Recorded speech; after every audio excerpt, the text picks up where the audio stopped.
Fucking classy bastard. Yeah. Classy bastard. Look at my class. And it's Christmas time. We have jinglies. Oh, we're professional now here, mate. Professional. Good evening, about Suffolk Graham. Skazz, yes. And welcome to Christmas Podcast 2023 with the Skazz's Skull of Christmas. Jack. So, is that... Did you buy it like that with the hat, or have you more created it yourself? Have you kit bashed it yourself? He's dead inside, but he still likes Christmas. Well, yeah, isn't that applied to most of us? I tell you, the audio viewers are really missing out on this. Oh, you had such a Hamlet moment there. Oh, Horatio, I knew him well. If we ever did if we did a Christmas version of Hamlet, that would be there. That would be there.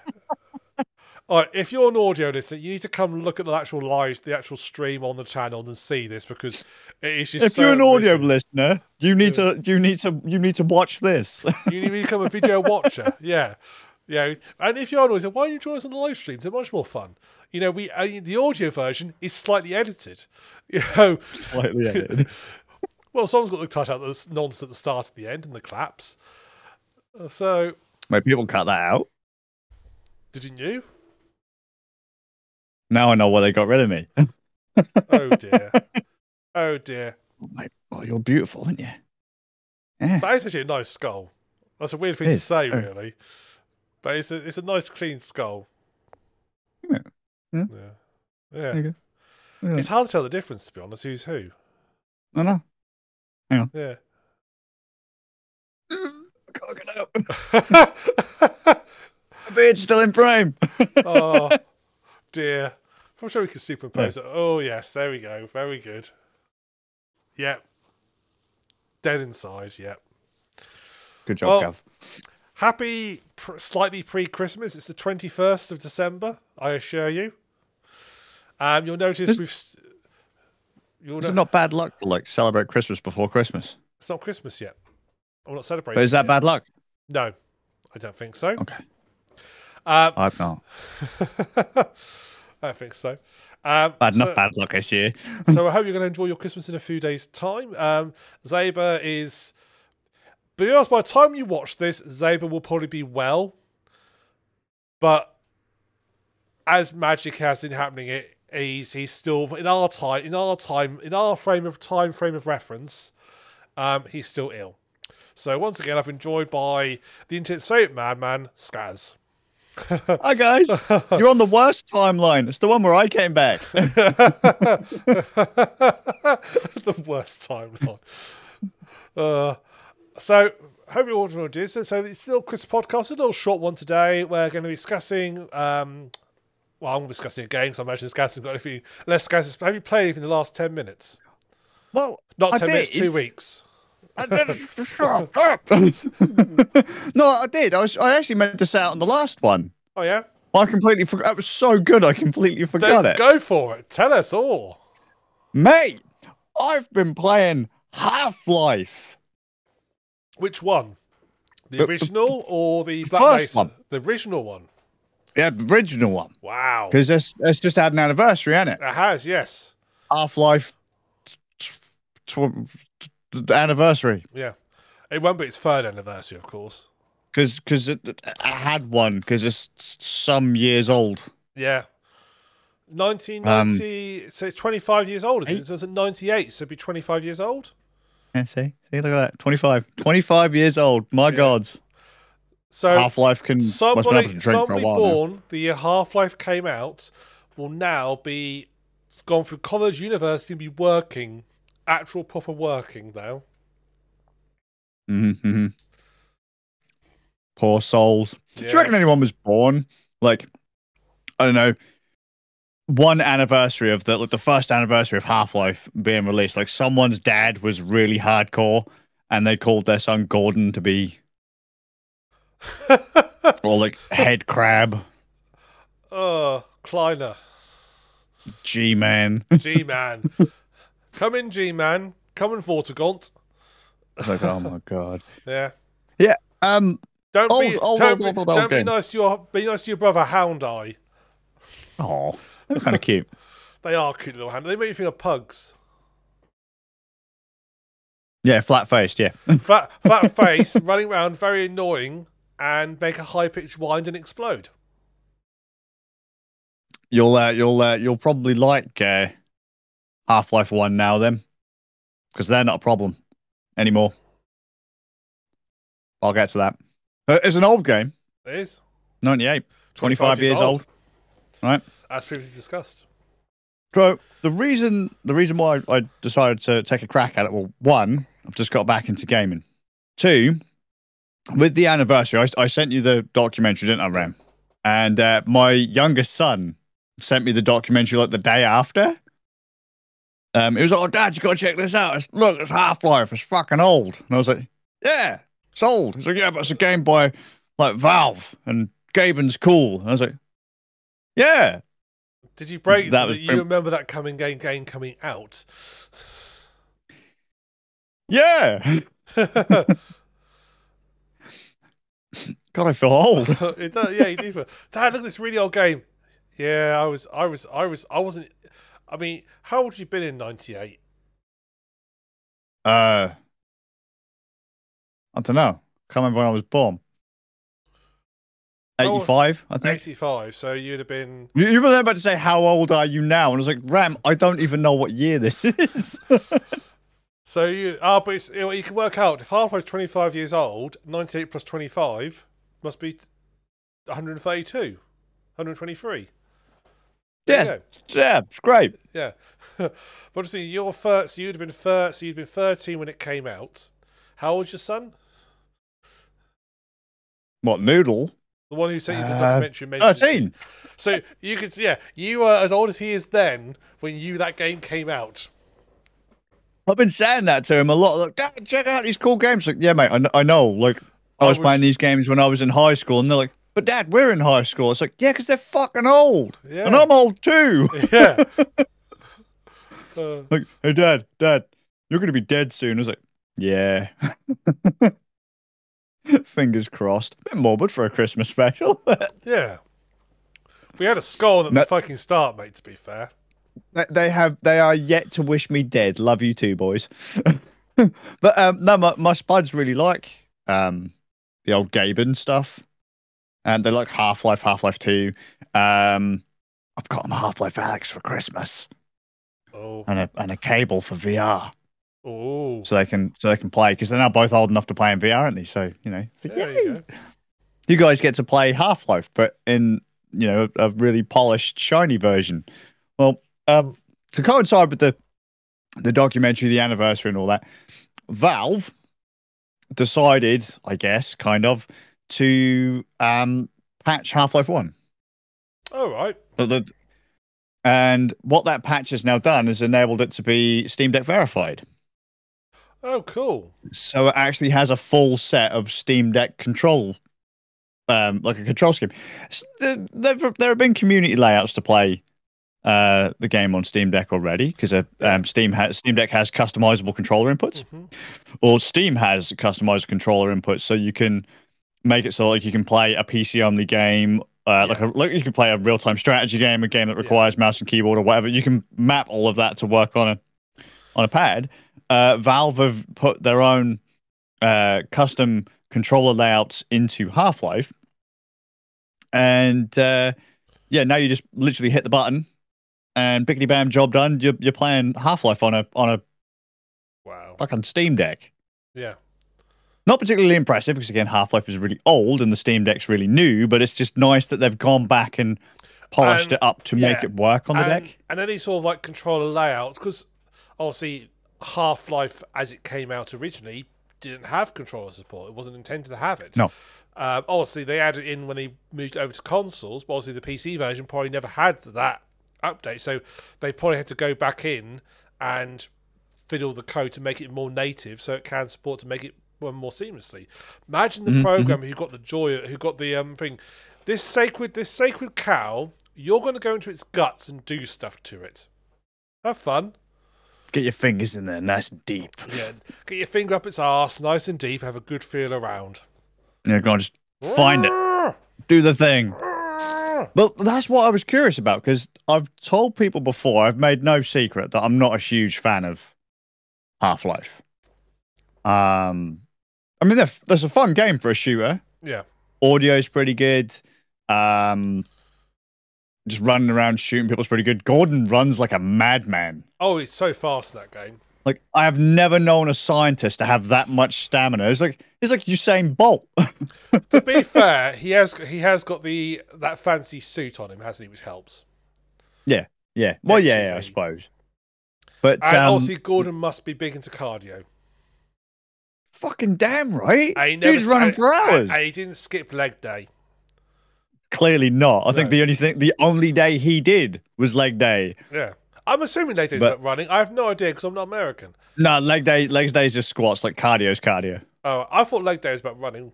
But there you go. Squats and anything to make your legs not like to make you look less triangular, because you're a bodybuilder, because you've been trying to work on the upper body so much, and then your legs are just like that dodgy little triangle bit at the bottom because you haven't done any work on them. Dweeby little legs, protective baby big legs, buff body. And you're like, oh, look at that, it's so cute, bless. Yeah, I was just I'll be honest, I was just curious to see how it played on the deck. I've always been terrible at Half-Life, absolutely terrible at that game. Another game with save scumming galore. Yep. Every few feet. Yep. It's not a particularly difficult shooter, but I've always found it to be awkward. I always remember but you do lose health very quickly if you get caught out in the open. But particularly when you get to Marines, they can, if you get caught out just wrong, they can risk your health down like boom, like that. Yeah, and I just remember like going through Black Mesa, like just scavenging like one health a time from the fucking vending machines and stuff. I was just like, oh my gods, man! Nice that you could do it. It was a very very interactive thing for the time. Like, I mean, like the environments and stuff, like playing with the microwave, going to the vending machines and all that. And I'd always get lost, man. And even after all these years, I went back in and I was still getting lost. I was like, how do I get through this? Yeah. Is there a thing I have to do to get through this door? How do I get through this door? Nah, surely that's not going through the window. That's got to be bulletproof. Oh, I go through the window. Oh, I've been running around for about 10 minutes. I was a bit stupid. Through the window I go. Job done. Also, there's a random bit with crates or like storage container-y things like hanging over a ledge. Yeah. It's like right at the start or right near the start, and you have to just jump across them and then go through and along, if you get what I mean.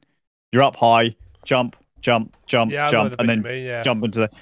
Dude, I tried doing that in Black Mesa, and I could not do that to save my fuck. Well, I did it, but like I died so many times doing that. It was like a simple first-person jump. I'm like, my mate DeWalt would throw himself off of a bridge having to do this. All right, and then I get to it in Half-Life, and I'm like, oh no, not this bit. Not this bit. Like, I'm having Vietnam flashbacks at this point, like rocking backwards and forwards on my chair going, I ain't gonna make it. I ain't gonna make it. Cruised it. Like, Gordon, that man can jump. Yeah. He's if you need an Olympic long jumper, Gordon Freeman, man. Yeah.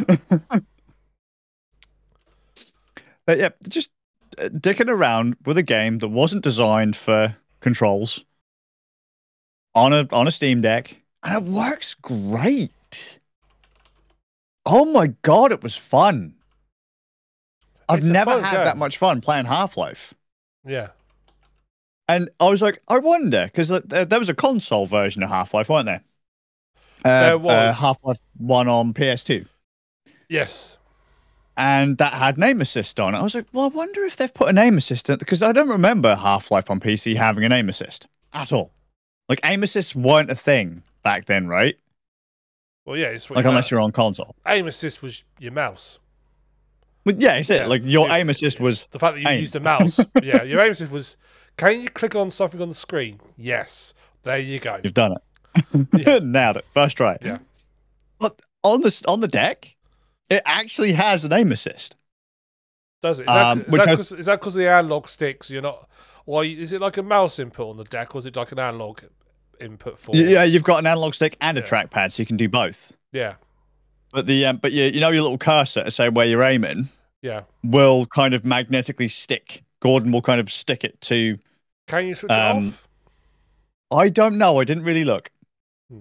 I didn't look. I imagine you could if you weren't playing on the Steam Deck. I mean, if I had to be honest with you, I found it to make that auto aim or that aim assist. I found that to make it more fun because I was more worried about positioning than I was about really anything else. I was like, if I can get here, he'll snap on and I can just shoot. I don't have to like sit there and focus on aiming and trying to fight a control stick. I can just run at it and shoot. And it made the game feel so much quicker and just so much better. Obviously on mouse and keyboard, it's not a problem. You still run at it and just drag it. But I felt so nervous playing a full-blown first-person shooter, PC first-person shooter, on a pad. But that one little tweak really made it. And like even like quick save and that is on a trackpad. So you touch the Steam Deck has got 2 trackpads on it. Yeah. Touch the trackpad, swipe up, and then click the trackpad, like save, touch the trackpad, swipe down, click it, load. Like all of the functionality was right there on the deck. I was like, this is amazing. You know, you'd think it's kind of a sacrilege to console-ize Half-Life, but I thought it was really, really good. Yeah, I mean, there's nothing inherently bad about doing stuff like that if it's done well. I think people's complaints generally with air quotes consolidation is when it's half-assed and rushed, or they push it too far one way or the other. And I think there was, for a long time, consolidation was basically a byword for making it really easy and for like almost like simplifying it down to a really sort of base level. Yeah. And I think game designers have realised actually for some reason there was a thought process that console gamers didn't like complicated things. It's almost like a bit of snobbery in a way. Like, well, console gamers won't get this. Kind of like how the Japanese were with us all those years ago. Oh, Western gamers, they'll never understand this. Yeah. Don't give it to them all. Let's give them a really dumbed down version of it because they won't understand the complexities of an RPG. It's like. But then on the flip side, they used to like, oh, Western gamers love games that are really, really hard. So let's make the game really hard for that market. It's like, thanks, guys. Yeah. Yeah. But Western gamers, they don't like titties. Let's take those out. Yeah, they're like that. They've been doing that since the 80s. Yeah. Western gamers don't like playing with girls. They don't know what girls are. They've never seen one. Goddamn basement dwellers. What's a girl? Don't know what girls are. So has it girl? I might get cooties. So has it made you a bit of a convert to Half-Life, would you say? I don't know. I still think Half-Life's kind of cheese, you know. It's a solid game. It's a solid franchise. I understand why a lot of people like it. Just it's not up there for my first-person shooters because at the time I was a console gamer. Yeah. I liked playing games like GoldenEye. I liked playing games like Perfect Dark. I liked playing games like Turok Dinosaur Hunter. I was still playing Duke Nukem 3D. Half-Life was always a bit, because it's a slow start, man. Like Half-Life is a slow start, but yeah, it does. Actually, going back and playing original Half-Life versus playing Black Mesa, it was interesting to see because I hadn't played in so long. I must have actually played it on like an old Steam account because apparently the time I played on my Steam Deck was like the first time I played original Half-Life on my account, which was bizarre. Because I'm certain I played it before. It's interesting to see how going from like upping the graphics, I found there were so many things telegraphed in Half-Life 1 that I actually saw that I didn't originally notice when I was playing Black Mesa. Mm-hmm. Black Mesa being like the remake, The polished fan up, remake, nice. Yeah. Because like there are certain bits where the game will telegraph where you need to go. But because in Black Mesa maybe something was lost, or like I wasn't quite looking where I needed to be, because of how polished it almost wasn't as obvious. Yeah. If that makes any sense. Valve are very good at A, environmental storytelling, and B, they are really good at guiding the player, but not overtly guiding the player. So you think things like Left 4 Dead, how you made your way through the level, and some levels actually seem quite complicated, but yet you somehow always made it through them fairly easily. You always knew where you were going. We had a bit of trouble, man. There was one level which we got a bit lost on, but in general, most levels we just went for, and we found the level. We went in the same right direction all the time. We didn't really get lost. There's like one bit which we did get a bit stuck on, but that's because we missed an upstairs window. But in general, bloody Windows. Yeah, and it wasn't the Microsoft version this time. But in general, we worked out where we were going, what we were doing, and so forth. And I think that Valve have really good level design. And I think they take a dedicated methodology of, well, I don't know if they still do it, but they used to, when Half-Life 2 was being developed, they used to bring in like people who weren't very good at games. They used to play test them with people who weren't very good at games, who like reading how they use games and seeing how well they could pick up the levels and stuff. Because they thought, well, if we can get someone who isn't a gamer, so they like getting like people's like bring your dad in. Get your dad to come in and play a game with us, just to have again and see how they picked up and how quickly. And if they could get someone who could pick up very intuitively how to play a game, they knew they were doing the right thing, and they weren't afraid to completely scrap levels and redo them. One thing that I like in the later Valve games, Half-Life games, was they put developer commentaries in them. And if you enable them, you can go through and basically have like a DVD commentary. It'd actually be quite nice if perhaps they could go back to Half-Life 1 and pull some of the original devs across and actually almost make a developer commentary for the original one. So you can go back through and actually listen and hear them talk about their original design plans and stuff. That'd be quite cool. Yeah, it would be neat. Yeah. I mean, they've got a documentary for that now, but it'd be nice to see it as you play it. Kind of thing. Yeah. Exactly. In game, it's different when you're actually there in the level and say, oh, we changed this and so forth. But I think the first one I saw with that was Portal. Episode 1 had it. Portal 2 had it. All right. And it was interesting. It's like, okay, we changed this here because we found players were doing this, so we changed this too many times and iterations and so forth. It's really interesting their thought processes and how they're not scared to scrap everything and start again if it doesn't work. So, I just thought it was. I thought it was like another one. This is right at the start, right? Because as I said, it had been a long time since I played, and I got lost. I get lost all the time in Half-Life. There's no two ways about it. No secret. I'm terrible at that game.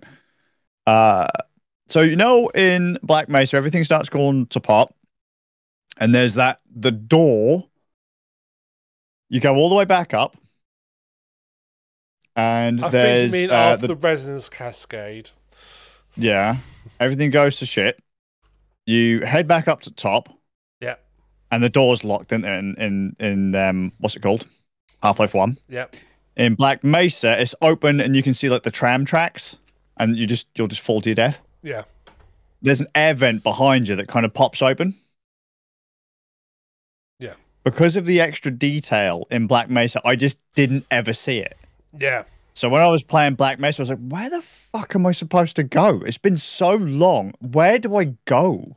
But as I was playing Half-Life 1, original Half-Life 1 on Steam Deck, I was like, oh, yeah, it was there. It's there. Yeah. Oh, I see it. There it is. I've got to go there. That's because the environments are so simple, something different stands out. Yeah. And I loved that. It was nice to go back and go, it looks all right. It still holds up. Fucking magnetic ladders. I love magnetic ladders. I miss magnetic ladders. I don't know how. Just before the cascade, we have to go up to the top, press the button, then come back down. Dude, I glitched. I was like stuck on the ladder and I had to wiggle Gordon down the ladder. He would not go down that ladder. I miss their menacing ladders. They are so good. It's like, come on, Gordon, get down the ladder. It's like, eh. That was all right. No, it was fun. As I say, I just thought it was really neat that they did kind of semi-consolize the game. It played pretty well. It looked pretty good. The audio is still phenomenal. The sound design in those games is pretty fucking up there, especially for what they had at the time.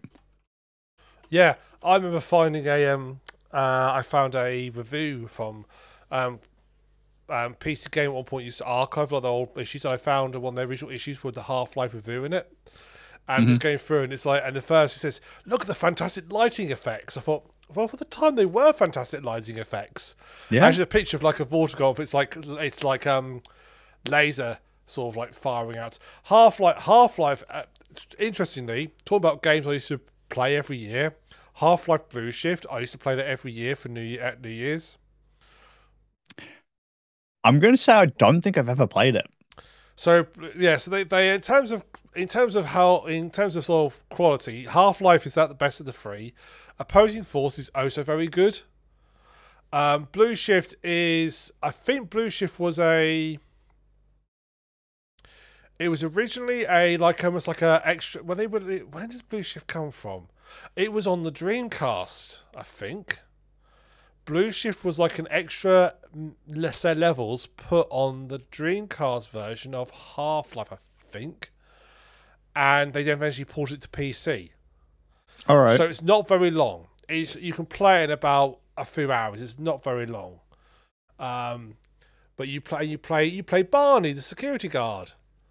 I was going to say that's the one we play as the security guard. I don't think I've played that one. Yeah, Blue Shift it's not very long, but I used to quite like Blue Shift. I remember, but yeah, I got it for Christmas one year, and then I played it after Christmas, and I remember sort of like playing completely on New Year's Eve. So I got into this little habit of every year I'd start playing on Boxing Day and make sure I finish it on New Year's Eve. Same, that was what I did with FIFA actually. FIFA I always used to make sure I finished the day before Christmas Eve because I like doing. I was a bit sad then, but yeah, yeah. I mean, have they just done so you say they patched Half-Life, have they done the others as well? Or just Half-Life? So the others work. They've always worked, but I don't think they've had quite the treatment of in theory, Half-Life it should 1. just be an engine patch, shouldn't it, in theory? Well, I mean, the controls, at least you could just go you could in theory just copy the control layout. Because it's just Steam Deck. Like they haven't. I doubt they've really done much other than the auto aim thing. Right? Because obviously, stick is going to operate one way, trackpad's going to operate another way. Just map those using Steam input to like Half-Life 2 and that. It should be fine. I mean, I'd happily play it. I've played tons of PC only games on the Steam Deck. If they haven't patched them, I hope they do. I'd be cool if they did. And anyone that doesn't own a Steam Deck yet, do it. Like, just get one. For fuck's sake, just get one. Because it's a phenomenal piece of hardware.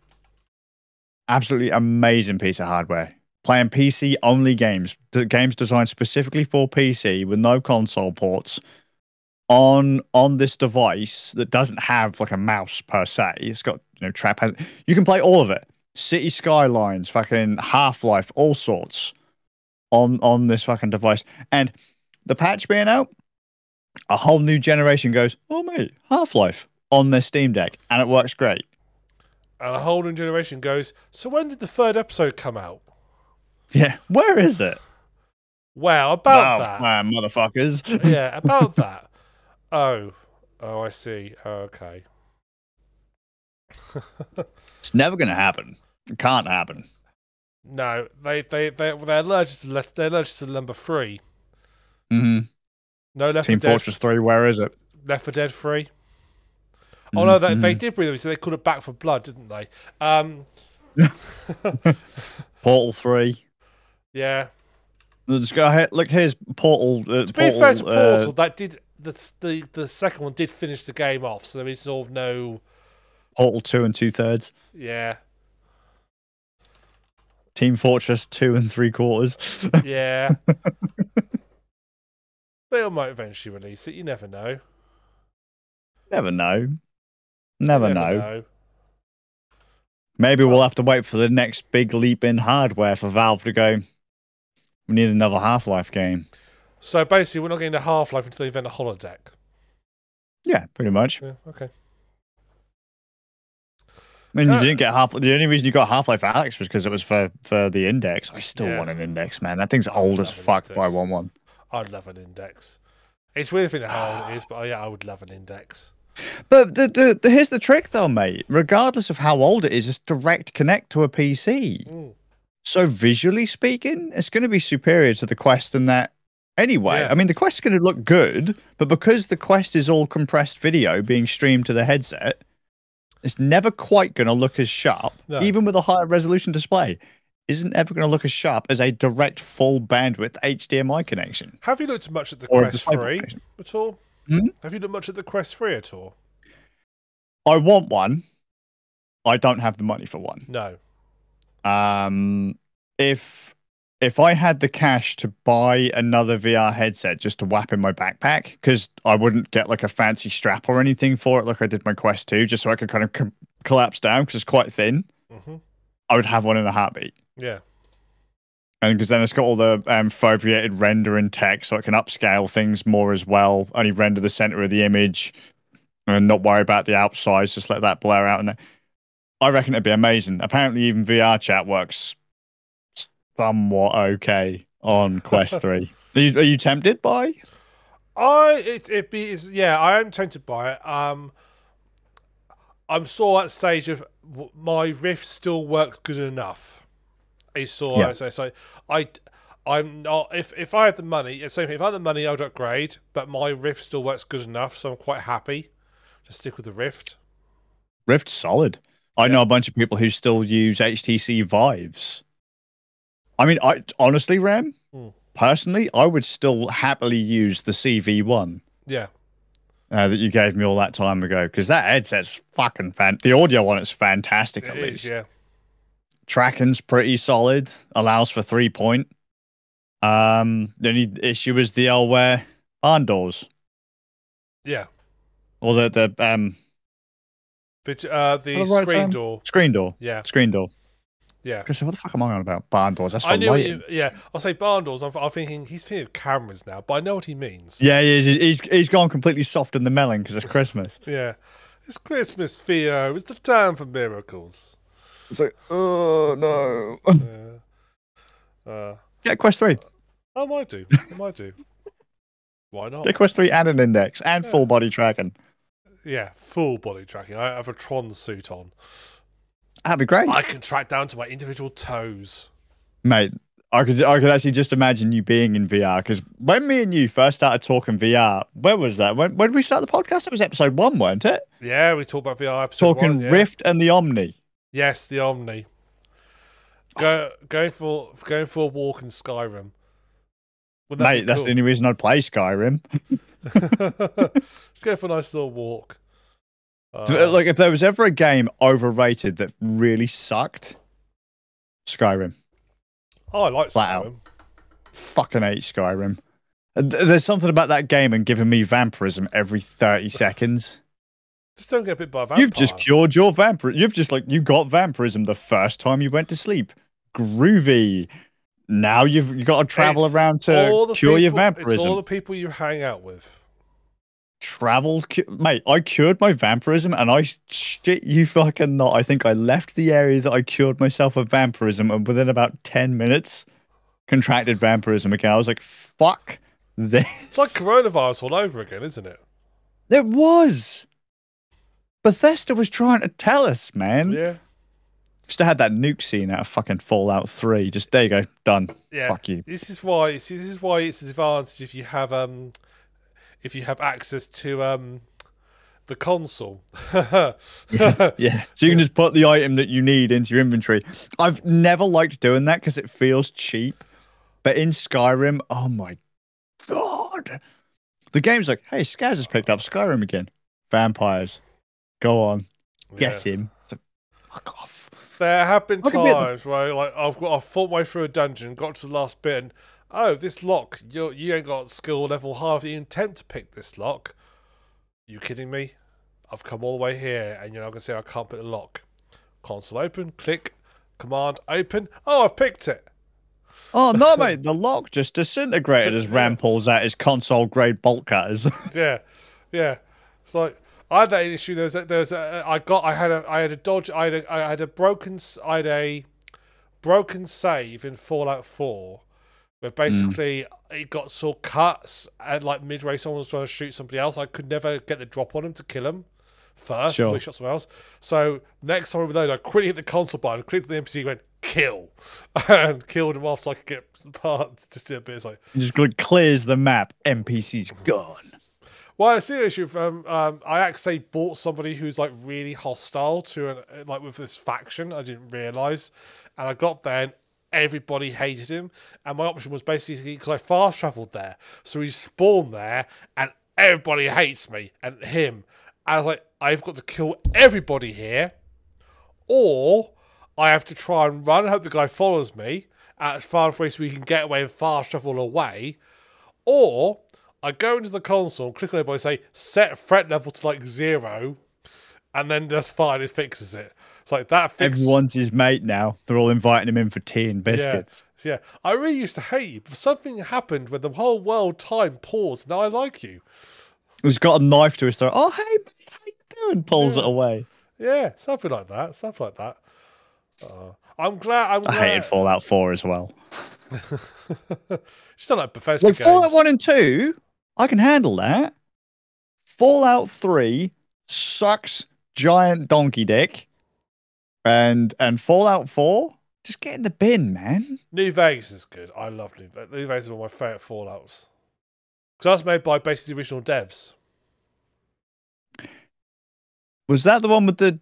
That's in the desert, in the Mojave Desert, where you have Mr. House, and you have the right. beach, and you got the dam, and you got the ones being got the Roman legionnaires, and like the thing. So that was made. So Fallout New Vegas was basically what Fallout 3 was going to be if it had been made by the original devs. If it weren't made by Bethesda. Yeah. So there's a lot of like sort of like storyline plot that got pulled over to it. And Fallout New Vegas, I didn't like New Vegas when I first played it. But then I went back to it and played it again, and it's become my favourite Fallout. So, what was your first Fallout? First have been Fallout... no tell, I did say Fallout 3, but actual fact, when Fallout 3 was coming out, I went back and downloaded and played the original Fallouts. Like Fallout 1 and Fallout 2. Yeah. And then played 3. I didn't mind 3. Parts of it were good. The big disappointment... I hated that ending. Yeah, the ending is bullshit. Most of the game's bullshit, to be fair, but the patch fixes the ending.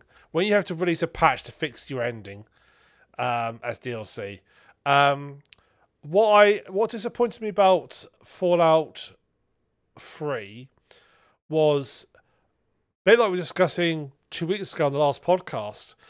When you got to like Washington DC, it was just like areas separated by loading screen. It's like, well, you've got the tech to make a big open world. You get to a city and you separate all into loading screens, and it ruins the immersion. It's like, make it. I can handle loading screens when you're in a building underground somewhere. That's fair enough. But out in the open, just make it a big open city. You should have the tech. You've got the tech to do that. Do it. And it made the areas feel really small and cheap. So I didn't particularly like that bit. But yeah, New Vegas was good. I didn't mind Fallout 4. I didn't mind. I could see what people did. I see. I mean, yes, Fallout 4's got problems. The main one being the outpost system is just a pain in the arse. The building bit. Yeah, not so much the building bit, but the fact that every time you go back, it's press and say, "Yeah, there's an outpost that needs help." So can't these outposts just fucking look after themselves for a little bit? Our survey says you no, guys, because that's padding and that's gameplay. Right. I'll say, Preston, come here, Preston. You guys were born in this desert, right? You grew up in this violent world. You were from day dot learning how to face. I've been asleep in a fucking vault. And I come out wearing nothing but a jumpsuit, and I'm better than all of you. What the fuck happened to you guys? Just sort yourselves out. For one fucking time, there's like 12 people here. There's one raider heading your way. Can't you guys deal with this? No. It's like the word. It's like fucking hell. No one. This is like being. This is very much like being a manager. Really, this is like being a manager in charge of a really ineffective team of people.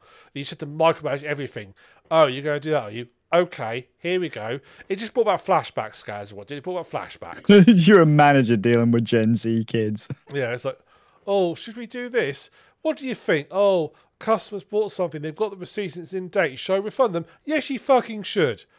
Just do it. You don't need to bother me about it. Sorry. But they do. Yeah. Oh, I could go down a really ranty route there. I'm going to stop myself there. I'm not going to talk anymore. Suffolk Ram, Fallout 4, the manager simulator. Super, yeah. Basically, if you want to know how tedious it is being a manager in retail, yeah. Play the outpost section. Yeah, just get loads of outposts in Fallout 4 and then see what it's like being a manager. I don't even think I got that far, to be honest, in Fallout 4. Like, Chalky kept on trying to get me to play that game years and years and years ago. I took a crack at it. But this was of the time when Chalky's like, if you haven't put in like 50 hours into a game, you can't judge it, kind of thing. And I was like, dude, this game sucks.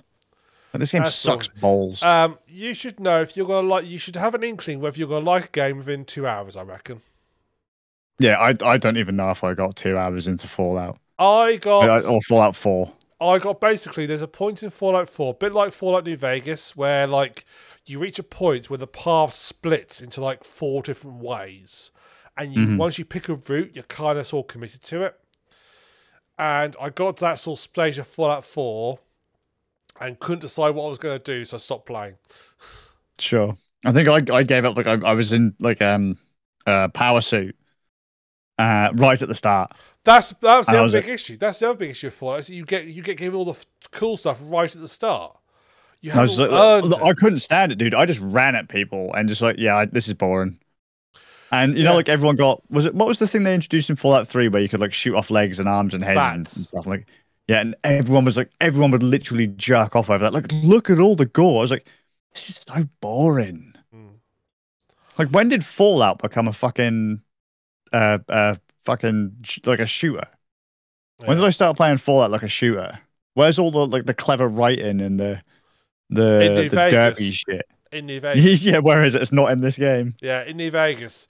In Vegas, I want to play at some point. I'm gonna play New Vegas with a low intelligent level because they actually make dialogue change and stuff. Yeah, it's like there's like a bit where you go into like a factory, you go upstairs, you meet a robot. Now, if you're a normal character, you have to try and find this key code to like disable the robot. If you're like a stupid character, the robot comes up to you, challenges you, you can just shout ice cream at him, and it happens to be the right answer. Nah, that's neat. That's neat. There's a character who does like upgrades. You can go like you can upgrade. You can basically pay them. They'll give you an implant that upgrades like one of your core stats. If you pay a really stupid character, they give you the upgrade. They give you the upgrade to your intelligence for free because they feel sorry for you. That reminds me because Bard said that he'd played a CRPG years ago like that. Wasn't Fallout. It was some other. I don't even remember what it was. I was going to say Pillars, but he said he'd play it, and he said he really enjoyed it because of how that kind of thing worked. Like if you were a complete fucking. I've got it in my Steam. Keep talking. I've got it in my Steam library. Yeah, he just said like, you know, if you had a really low intelligence stat, like it would just completely change the game. Yeah. You know, something that, like no one would ever do. Like, cause you'd never think to play the game as a complete dimwit. But he said, yeah, it changes so much when you do it. It's so funny. You know, that people actually talk to you like you're a complete fucking moron. Because you are a complete fucking moron. But because you, the player, are not a complete moron, you kind of catch how funny it is. Yeah. RPG. I know a lot of games have done that, but it's, you know, just when people tell you the shiny stuff like that, I'm like, it's pretty cool. Yeah, it's going to annoy me now. I've got it. Divinity Original I just always like that. Was it in Fallout 1 or? Yeah. Was it? Yeah, I'm sure it's Divinity Original Sin. I'm sure is the one he was. I thought that was newer. I thought that was newer than the one that Bard was on about, because I think the one that Bard had played, he said there was a new version of it, and they took out a bunch of the characters he liked. But you know, either way, I know a load of games have done that kind of thing, but like I've always liked in was it Fallout 1 or 2, you could talk down the end boss. Like you just talk him Yeah, down. You don't have to fight him, yeah. just talk him down. You can do that in Fallout New Vegas as well. I think can't you do something similar in Fallout? Well, that's not really the end boss, is it? Because the ending's still kind of set in stone, but you can tell some geezer in Fallout 3 he's a twat and he just pisses off. I believe there is, yeah, characters you do it in. I believe so. But like, look, one, I know I just gave that as a the positive to Fallout 1 or 2, but Fallout 3 thing, can just not. The one thing that breaks Fallout New Vegas is because they want to give you plenty of options to do the talky charisma route. If you max out your speech skill, you can bypass so many encounters. Because so many encounters, that's basically the only source, whereas you might have like, there's so many skills based on combat and so forth. The only sort of like one based around like negotiation is your speech skill. So if you max out, it basically is like there's so many encounters where like somebody threatens you, and you can just like use your speech skill and basically just like talk to them and convince them otherwise, and they'll just back down.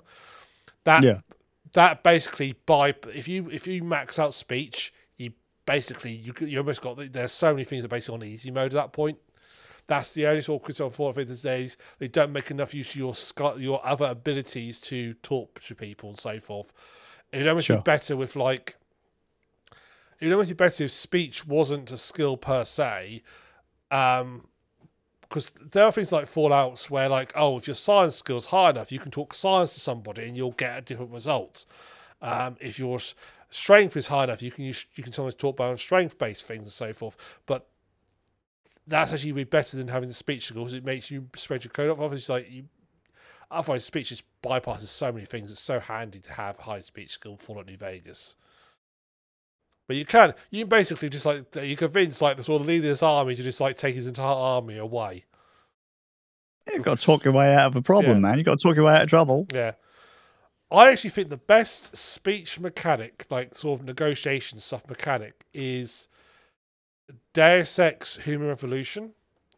They have encounters where you have to basically, it enters like a cutscene where you'll speak to somebody and you'll have a discussion with them, and you have to basically listen to their little tells and coos and stuff and give the right responses. If you get the right upgrade, it basically will analyze its stuff and it'll like say what it'll like describe what their personality is like, and you'll have to see how they respond to what you say and so forth. And you actually have to have good sessions. They work really well, and they're probably my favorite of my favorite of the way of speech in game, because you actually have to listen to what they're saying and modulate your response back to them. Sure. To get what you want. So what approach that works with one person won't work with another person. I still need to go through and play that again. Yeah, that's good. That's a good system. There are some good games out there. Not many. Oh yeah, the thing is, it's a bit like books, a bit like films, a bit like TV series. Is the ones that we remember from the past are the ones that were good at the time. All the shit ones you've forgotten about. Yeah. So you only remember the good stuff. There was a lot of it. And there was a lot of shit. If you actually look back at what games came out 20 years ago, there's an awful lot of shit come out. Well, yeah, of course there were like thousands of them, weren't there? Like every year, thousands of games come out. And you're like, you can only ever remember like fucking like one or two. Yeah. But you forget all those. You just remember the good ones, and but so you at the current day, you see all the games that are shit, and you don't. But I suppose, as you're thinking about it, like just saying it like that, thinking about our games of the year lists, like we both had to look back to see what we've played because neither of us could remember what the fuck we'd played this year. I know I couldn't. Yeah, I tend to do. I have to. Interesting is I saw what my pick a game of the year. I did remember. I quite early on thought, I did remember at times. So anyway, I did go back for the list and go, oh, I didn't remember playing that this year. That was a good game. Well, we'll come to games of the year shortly. But yeah, sure. I think my game of the year was from the moment I played it, I was quite sort of like, this is probably going to be my game of the year, and my opinion hasn't really changed that much. All right. So we'll see that, discuss that later.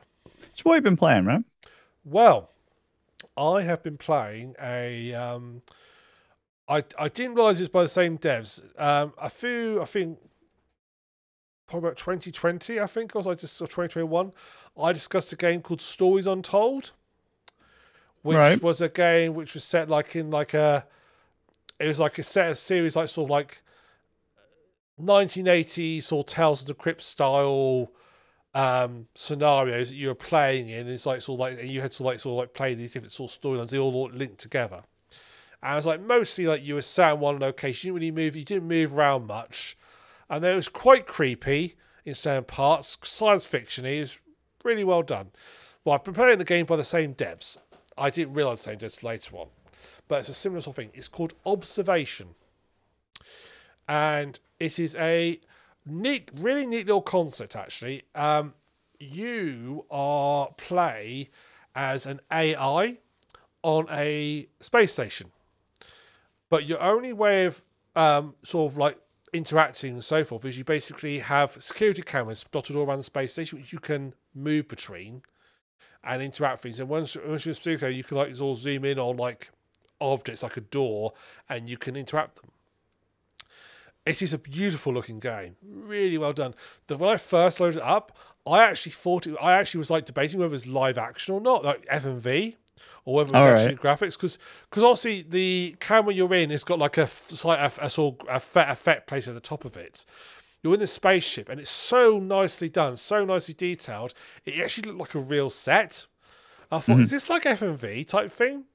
It wasn't until I saw one of the other characters actually sort of. Even when I saw the other character, she was in a suit, I was like unsure. But then she moved, and as soon as she moved, I was like, oh, I can tell it's animated. You can still tell when it's someone an NPC moves from the animation. If it's really well done, you can tell they're not human. You can tell they're a bit too. They're bits. They're a bit sort of stiff, and they hold themselves slightly differently to how a human would. Okay. And then obviously when I watched it the helmet, I was like, oh, this is an FMV. But I was. Until I saw like the NPC's face, I was sort of really on the edge of like, is this FMV or is this real? It looks so good. So it's set on a space station, very similar to like it's sort of like set near future, and it's based on very grounded. So that the space station looks like the inside of the ISS. You know, very cramped, but very white and clean. But every space is at a premium, and the basic idea of the game is something's happened to your space station. You know, the space station's out of control, it's spinning, and you as the AI have had your memory corrupted, so you don't remember anything. Which is handy as a player, because you discover things as you go along together, because your memory's corrupt. And basically, the very first thing that happens is the character will basically ask you to give you, like, she'll ask for like administrator access. She'll say, give you a voice print, and you have to basically, and you have to act like an AI, so you have to analyze the voice print and see, oh, this matches someone on record.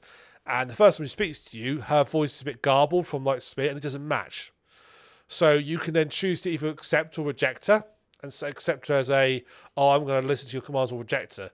And I accepted her when she spoke, because I thought, well, I'm sure it's probably right. So I'm going to be a great AI. I am. And then she'll like ask you to do things. So you have to basically like pair things. So like a door, you have to pair it, and then you can open it. Some little bits you have to do like little mini games, like do stuff. Like there'll be like bits where you want to like sort of. There's a faulty part of the ship you have to jettison at the sort of early part of the game, and you'll have to do like a little mini game to jettison and so forth. But it's she'll also ask you questions and stuff, and you can respond to him by like you'll get given like this response you can give back to talk to him back with. And you are the AI of the ship, so you're monitoring the ship as well. So like early on, so like the first sort of like prequel part, she'll say, oh, the fire alarm will go off. She goes like, oh, where is it? And your name is Sam, because you are a system administration and maintenance. So you're called Sam. All right. And where's the fire? So you have to jump through the cameras to try and find the fire. And when you see the fire, you have to then like, you have like a button called respond. And you basically put it, and you click on the fire, and you'll then speak to her and say, there is a fire in compartment such and such. And she'll then have to like give you instructions to deal with it. You have to take those instructions out. It's really done. It's not very long. It's probably about 4.5, 5 hours long. I was playing through. It took me three nights to play through it. And the last one, actually, I finished off fairly quickly because I didn't realize how close I was to the end. When I saw quit out. But your goal is to work out where you are, work out what happened. There's like a strange entity that comes aboard the ship that you have to communicate with. It's a bit like it's almost like cosmic horror. There's some cosmic horrors. It's very clearly inspired by like 2001: A Space Odyssey. There's a bit of cosmic horror in there. That's what I love about it is how well done like the environment is. So when you are in your little space, it's basically the ship you're on is called the space station is called Observation, and it's split into three. It's got like 4 areas. You've got like the area you start in is the European module, which is like all the EAS module stuff. Because your character is she's Welsh. Your character, not your character. The character you're helping is Welsh. All right. So and then you a fictional character helping a fictional character. Okay, cool. Yeah. No, Wales ain't real. It's not real. But that's connected to like what they call the UC, so like the Universal Connector, and that's connected to a Russian set of space modules and a Chinese set of space modules. And you'll basically explore these areas as the game goes on. You'll explore more. And so your main interaction is just jumping from camera to camera, accessing parts, and it's basically a puzzle game. So she'll give you like, okay, we need to do this, and you have to figure out how to do it. So like, okay, you need to find like a communication with this other space station. Okay, I need to go to like the like sort of astroponics center to observe it, find it on the picture, find the delegation and upload it. And it doesn't hold your hand too much. You have to sort of like figure out for yourself how to do it. It's pretty sort of obvious most of the time, but it's not so obvious that you haven't got to think about it a little bit. Later on, fairly early on, you'll also gain access to a little like flying sphere that you can fly around the ship in. And being a fairly realistic one, the spaceship's in zero gravity, so your sphere can like move all 6 degrees of freedom. You know, you can yaw, pitch, and so forth. But it means flying around is confusing. It's claustrophobic, but it's meant to be. It's meant to be like that. You are on a ship that's been severely damaged. It's small and it's cramped. You are having to try and figure out your way around and navigate yourself around. And you'll basically fly yourself around and solving more puzzles. You have to go on spacewalks. You'll go outside. It looks absolutely beautiful outside. You know, with the views you get to see it absolutely. It's very atmospheric, quite creepy in its way. It's a really neat little puzzle game. The storyline is very indie storyline in that there's light ending storylines on mysteries with not really answering. The end game ends, but doesn't really answer anything. And that's what the storylines are like. Because they always seem to do. It's like, oh, let's see a mysterious open-ended ending. Okay, good, great, and that's what all it is. But it's a real fun little thing. What I like about it is it's different. You know, the idea of like, okay, your only interactions is through cameras and stuff, and you can move the cameras about and see people. I mean, some neat things like if she says, oh, I'm going to go for this other sex of ship, you can like follow her through the cameras as she floats away through the ship. You can watch her on cameras and follow about, but you don't have to. You can just because on like you have like a little map that she used to move around, and it shows you like all the nodes, and you can just hover over. You'll see like a little preview. You're about to watch them move around and stuff. It's really neatly done. The whole sort of acting as an AI is quite neat done. You'll have like system alerts where you have to like respond and give and like construct, and she'll ask you questions and stuff, and you have to get things fixed and so forth. Plus, my only sort of real criticism is that I expected it. I didn't go into. I knew roughly what it was going to be like. I knew it was going to be like UNA. I knew you were an AI on a spaceship, and you were like having to help the crew out. I thought that there'd be a little bit more branching of like sort of these dialogue and the storyline, but actually there isn't really. There is only sort of one way through it. So in the bits where you are given choices, they're hollow because they don't really affect anything. So like you get the illusion of choice, but it's not really choice. So the bit at the start where you can accept or reject what the person says, you have to accept it. If you reject it, the game just will quickly move on as if you hadn't done anything else. They'll come up with excuse, oh, she overrides you, and you get in anyway. So Sure, like they do that in that's another thing they do in Human Revolution. You'll say something, the guy will say, "Well, fuck you. This is what you're doing. This is what you're here for." yeah, Even if you completely disagree with it, you have to do it. yeah, there are. That's what I meant by illusion of choice. Like, Yeah. you get an option, but the option doesn't really do Yeah, there is no anything. sort. Yeah, you are there. I would like to if the storyline branched a little bit more, even if it sort of like came back to like a central storyline later. I'd like if like characters could like learn to dislike you, like a bit like how Telltale used to do it. I'd like a bit more. Although they did eventually get back to the main plot. There was a little bit of what your earlier decisions had consequences later on. This hasn't got any of that. This is what I saw. It feels a little bit hollow. So you just do, well, obviously I'm meant to do this, so I'll just do that. There aren't many sort of bits where really you can sort of branch the story off. There's no sort of like fail states really in the game. There's no greater game over it. If you make a mistake, it just resets. I said it's still fun. It's if you like that sort if you like puzzle games, it's quite a neat little puzzle game. So the atmosphere is really good. It is so well done. Particularly when you're flying around the ship, you feel really. There's a bit where you go into another space. It's just really, and there's no power to it. So it's really dark, and it's really creepy, really well done. Because your little spear has like a really small field of view, so you can't see very much. Because you're only a little flying little spear, so you ain't got a big camera on you, so you only got a small field of view, so you can't really see anything. So flying about navigating is quite tricky.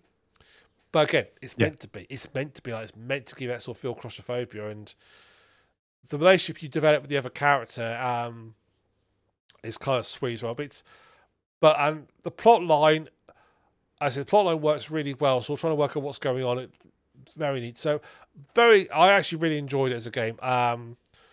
It wasn't quite what I was expecting it to be, but that wasn't a bad thing. I still enjoyed what I got out of it. So yeah, really neat little game. Cool. Right, I think it's that time of year. Oh no! I hope this is not no! messing out the audio. Oh, it's fine. Oh no! You got to make a decision now, Skazz. I can't. I can barely remember what I played. I sent you a list. But that's a cop out, though. Like, what's the point of the list? It's not a list. It's not a list. It's a jogging. It's jogging your memory. I was gonna say, well, I'm looking down the list, right, and I've got some all right games. I'm so thankful we don't actually do Game of the Year. Yeah.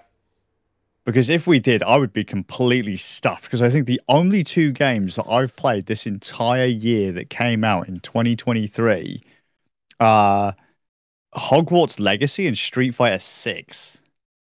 And the only one of those that I've played to completion so far is Hogwarts Legacy. And to look, literally, if I gave that Game of the Year because it was the only game that I played, it would be such a cop-out. Because pretty much all of the games I was looking forward to this year, and that's not downplaying Hogwarts Legacy. I am not a fan of Harry Potter at all, but I really enjoyed that game. I picked up, was it Phantom Liberty? Cyberpunk? Oh, yeah. Didn't play Yeah. Didn't play it. Oh. Armored Core 6. I really want to play that. Really love Armored Core games. Love giant robot games. Didn't play it. Like all the cool games that had come out, there was a new like a dragon game. Didn't play it. I was like, but I bought them all. And then as you know, 24 hours happened, and then I disappeared for a bit. And it was pretty much when I disappeared, all the cool stuff came out. That's always the way. And I've got it, but I haven't played any of it. And so like I say, if it was Game of the Year, it'd just be such a cop out. I don't want to say stuff like Left 4 Dead. I don't want to say, Dimension Trip and Neptune because Top Nep, because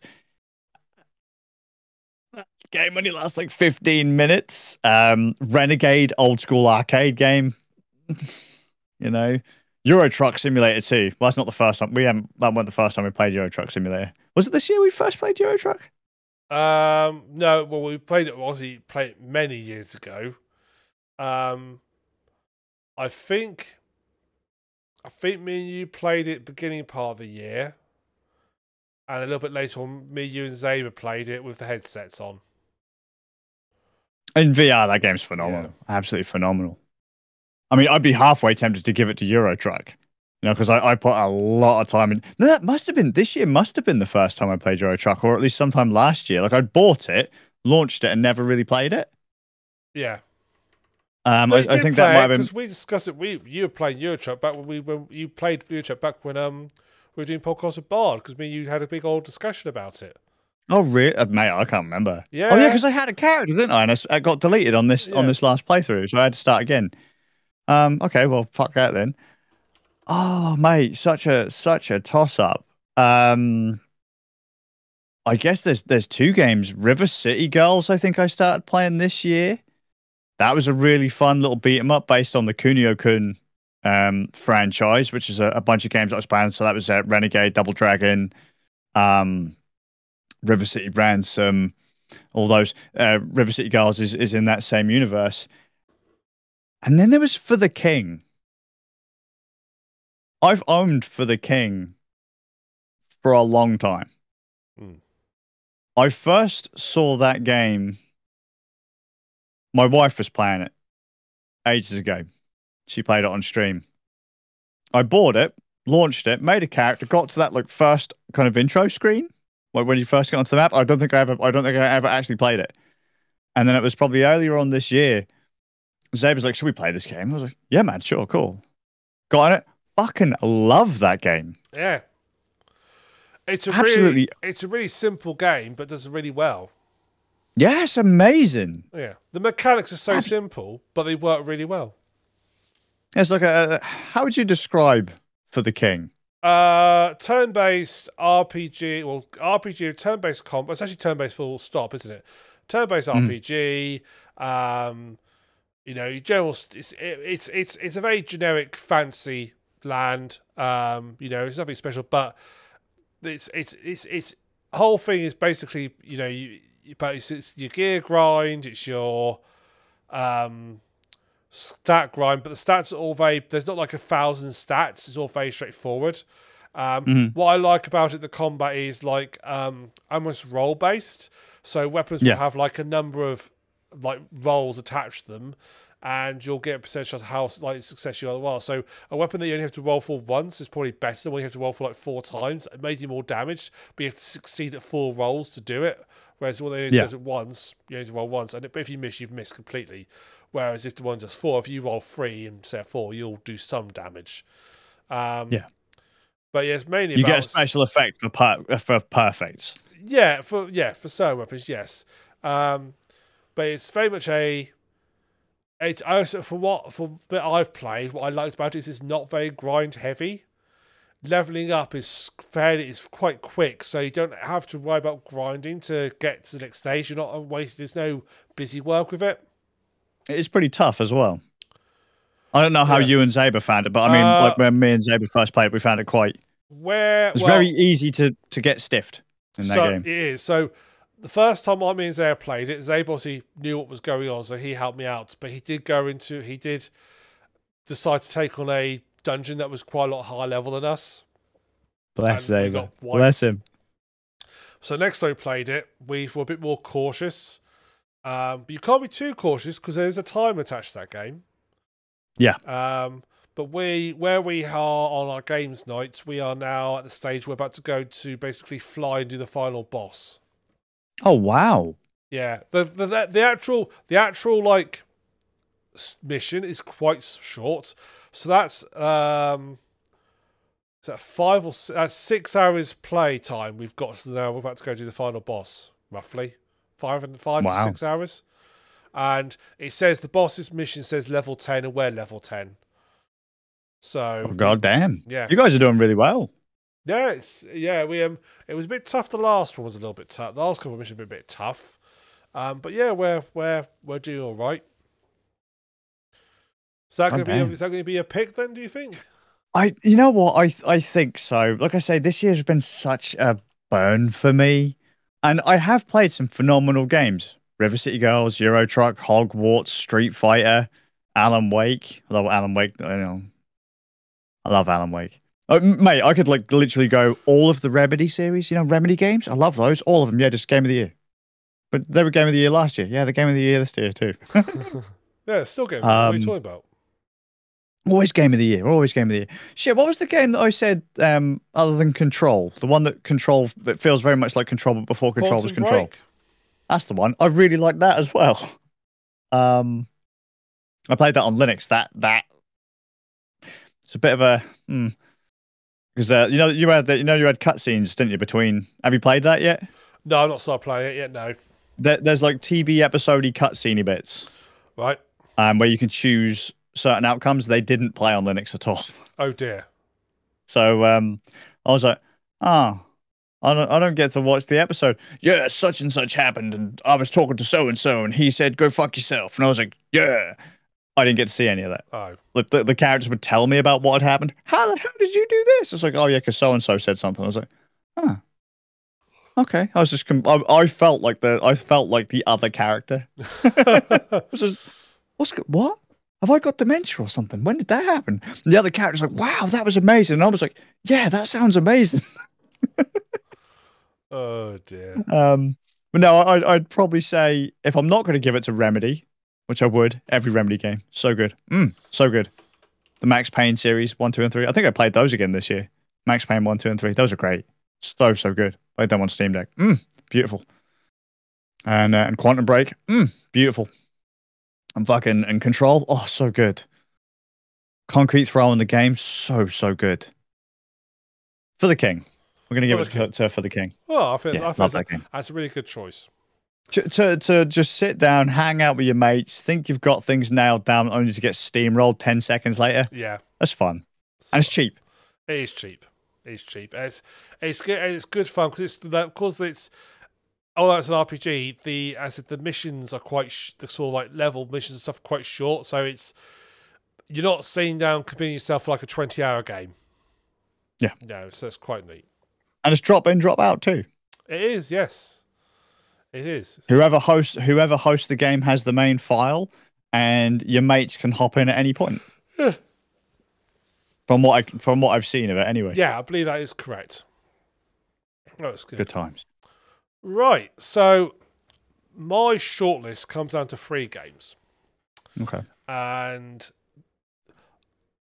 so the 3 games I picked. The first one was Call of Cthulhu, the game I played back in May. I liked the atmosphere. I liked sort of like it really drew me in. It's also sort of introduced me to a new universe that I didn't know I haven't really explored. So I've now got a lot more into the Cthulhu mythos. I'm listening to podcasts on this. I've now got the RPG. I've won a couple of RPG games in it as well now. Oh wow. Have you done many of the choose your own adventure style things? No, I've done with groups. So I've won a couple of group games. Okay. I've picked up the complete Lovecraft book series on audio book, like 50 hours. Yeah, I've got them. 50 hours. So I want to listen through those. So it's interested me to a whole universe I had before. So I have to thank for that. My second shortlist is Ghostwire Tokyo. That's not because I'll fully concede it's as a game. It's not the best. It's got a lot of issues as a general game. It's got issues. Mm-hmm. What I like about it was the atmosphere. So I've not played many games dealing with Japanese folklore and history and that sort of stuff. Again, this game sort of introduced me to it, and I found it really fascinating. I was like, well, I don't know much about this. So it sort of pulled me into like a different society almost take on folklore that I didn't know about. And I like that about it. And my final shortlist was Control, which is Control, really fun game and so forth. So, and out of the 3, Control is probably the best of the 3 in terms of like gameplay. It's solid. It's got fantastic mechanics and so forth. It's got an interesting storyline. I like the visual stuff. It's a good game. However, I'm going to give my game of the year to Ghostwire Tokyo simply because I love the atmosphere. Ooh. Yeah. Okay. Okay. I said I appreciate the game itself has got lots of problems. Appreciate that, but that one probably gripped me slightly more. Well, when you first started talking about it, it really did tickle you. It did, yeah. I think actually the lack of familiarity you had with Japanese mythology, I think that really kind of clinched it for you. That's Whereas what pushed it for over me, the edge for me. Yeah.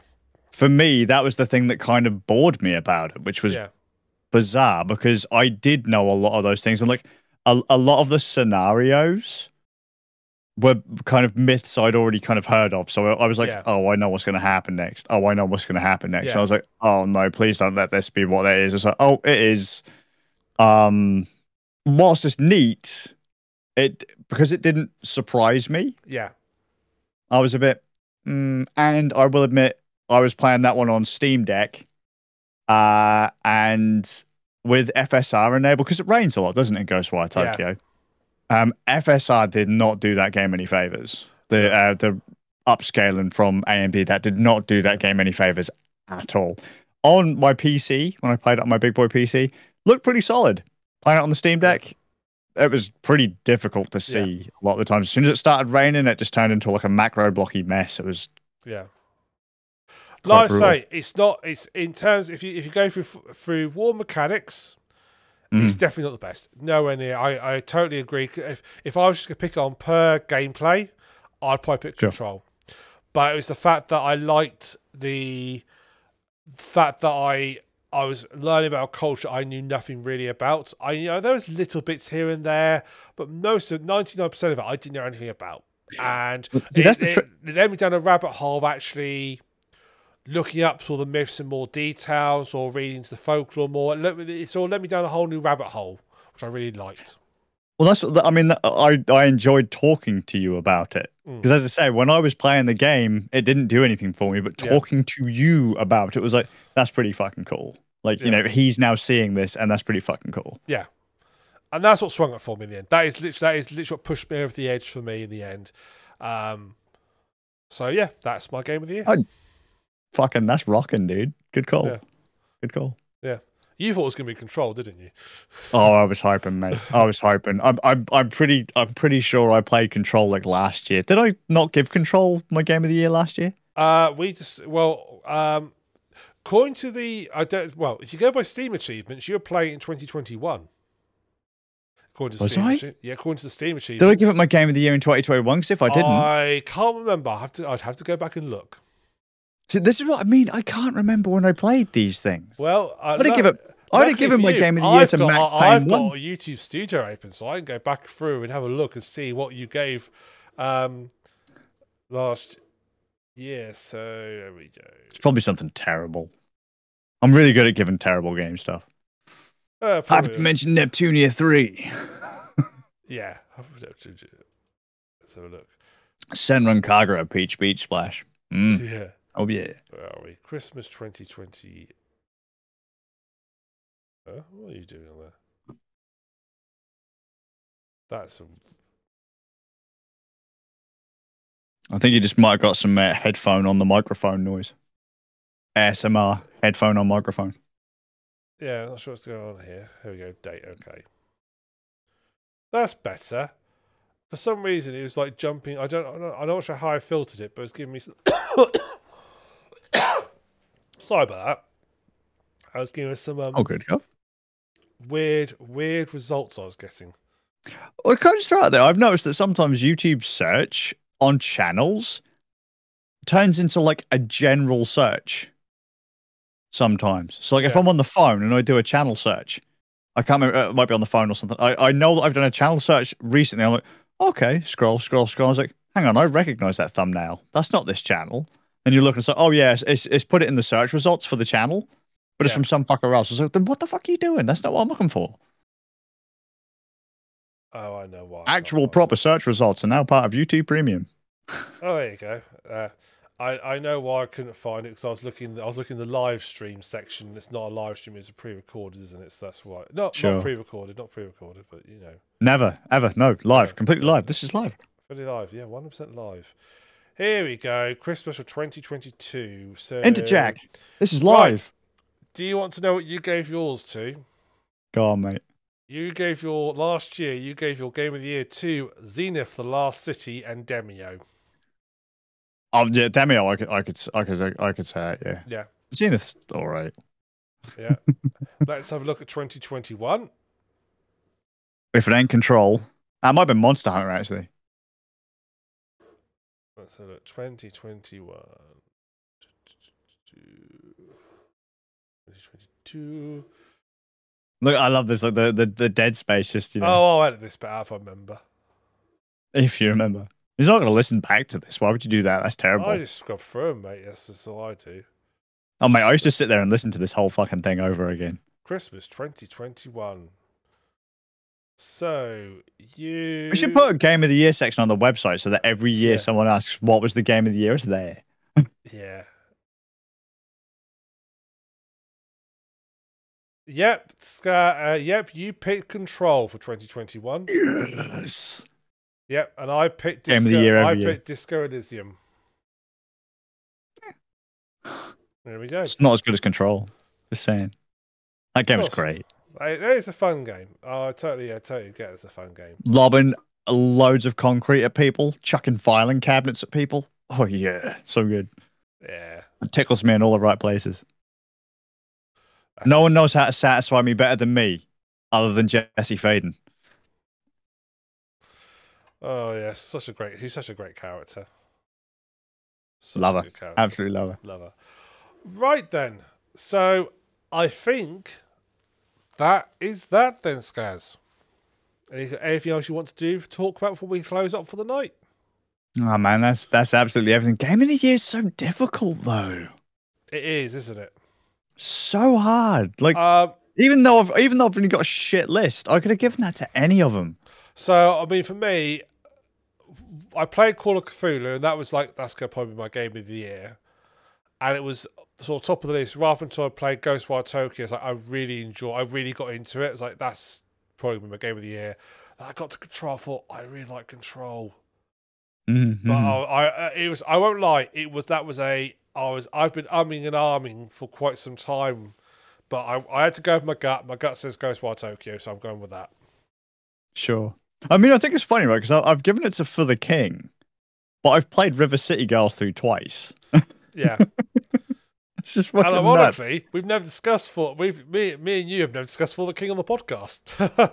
It's just crazy, that, isn't it? Yeah. Well, because I was really hoping, because you'd played it for Games Night with Zaber. I was really, dude. Every time we did it, me and Zaber did it for the King stream. We're like, yeah, this would be great to play with Ram. We need to do this for the Ram Nerds podcast. We need to do this for the Ram Nerds podcast. By the time For the King was on the roster, like I was out. Yeah. I was fucking gutted when you guys started playing. I was like, no. Because I think that was like the Games Night directly after I'd fucked off as well. It was pretty close because me and Sarah discussed what we were going to play, and he'd been talking about this for a while. So, well, should I play the game that you've been wanting to play for a while? Let's do that. So Devastating. No, but between all three of us, we've all played it together. Yeah. We've played it together by association. Yes. No, so I think that's a good place to close off. So I just want to say thank you to everybody who's been joined and watched through the stream this evening and listened to the podcast. So our next podcast will be on he said, look at the diary quickly, Thursday the 4th of January into the new year. So by the time we see you there, we'll hope you've had a good New Year's and a good Christmas by the time we see you there. Our next games night will be on Wednesday the 3rd of January at 8:30, or podcast will be at 6:30. Wednesday 3rd will be our next games night. I'm not sure what game we'll be playing. There'll be some more of our Christmas special game night coming out on the channel, so keep an eye out for that. We're playing through a puzzle game, First Class Escape, Train of Thought. Some of these episodes will probably already be out by the time this comes up. And once again, just want to wish you guys all a Merry Christmas and Happy New Year, and we'll see you all in 2024. So for me, the Suffolk Ram. Skazzius, We'll see you all then. don't eat too much chicken and turkey and bacon. Mate, I'm planning to be in a food coma most of Christmas. That's my plan. Eat and be merry, goddammit. Eat and be merry. Very.